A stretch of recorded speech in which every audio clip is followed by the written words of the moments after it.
نمبر 1 نبی اسلام مبارک راته او فرمایل عمر هغه ښځې له د جنت ټیکټ ورکا کومه ښځه چې د خاون کور ته راشي او د خاون پر رضا باندې ټوله زندگی فدا کی او تمام زندگی د خاون پر رضامندۍ کې زندگی تیره کی او چې روح ترنه اوځي خاون ورته ناست یو دعاګوی په داسې حالت کې مړه شي چې خاون ترنه رضایي عمره سنو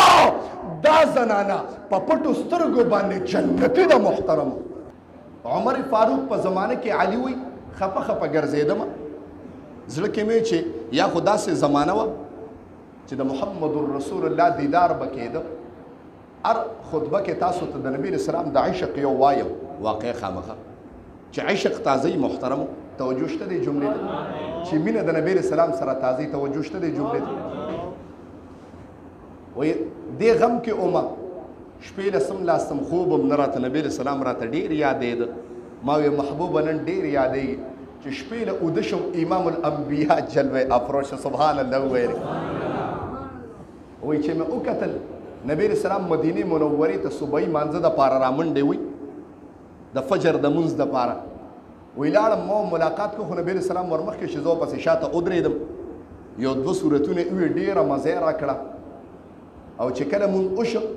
نو یو ټوکری د کجورو راله نبی اسلام اول یو کجوره صفا کړه او په خپله یې وخوړه او بیا په شیرین لاسو یو صحابي ته وی راشه یو لبه یو ورکوله وی چې مال یو راکړه زړه کې مې چې محبوبه یو بله نه راکې وی دې کې را باندې مدینه منوره کې صبحي اذان وکړه اذان له راپاڅېدم چې راپاڅېدم ځان مې تیار کړ او عمر پسې ودرېدم نو عجیبه غوندې منظر او کیفیت او زما د حیرانتیا یو عجیبه غوندې شان چې مې وکتل امام الانبیا چې په لومبي رکعت کې څه ویلو عمر هم هغه شروع کړ څوک سره سبحان الله ووایي لږ حیران وم چې دویم رکعت ته ودرېده امام الانبیا رکعت کې کوم صورت ویلو عمر هم هغه شروع کړ نور هم حیران شوم چې مونږ وشو چې مې وکتل یو ټوکری د کجورو راله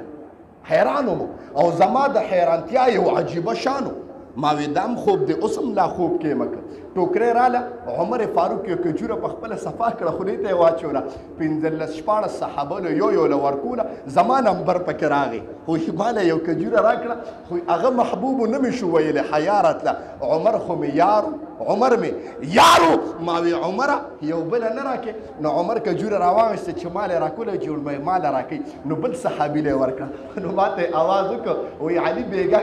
که بیګا نبي اسلام بله درکړې وه نو ما به درکړې وه شوق سره سبحان الله د صحابو داسې کیفیت و محترم د هغې زړونه داسې منورو چې اجتماعي به د تمامو صحابو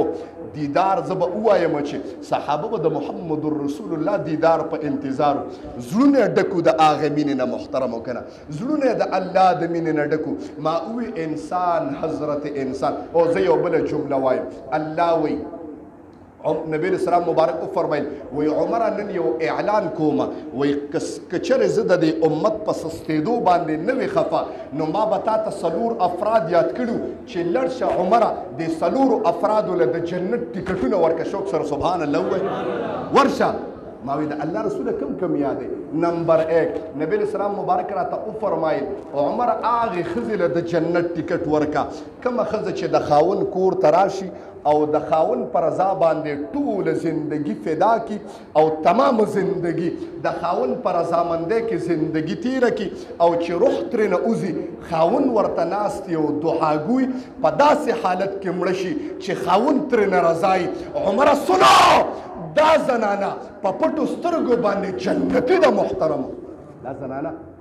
ووایه خپلو زنانو ته محترم ستا عبادت په کار نه راځي ګورې ښه هغه زنانو عبادت دې په کار نه راځي او مونځ دې په کار نه راځي او حج او عمرې او زکاتونه دې په کار نه راځي بس د خاون رضا کې د الله رضا ده د خاون رضا کې که ته په تهجدو باندې ولاړې زنانو ته وایم په تهجدو باندې ولاړې عام ځای کې نه ولاړ په بیت الله شریف کې ولاړې په تهجدو باندې ولاړې حجر اسود ته د مخې په حالت د احرام کې په حالت د حج کې په تهجدو کې ولاړې بیت الله کې ولاړې چې سرزمین کې ته عظیم دی نشته یو مونځ پکې په یو لاک دی تهجدو کې ولاړې بیت الله کې ولاړې حجر اسود ته مخامخې او خاوند نه خفه دی الله وی یو ټک نوم دی یو ټک عبادت ستا د سر د پاسه نزي محترم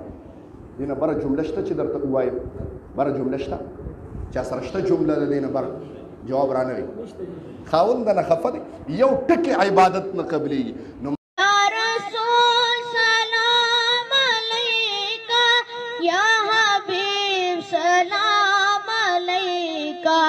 سلام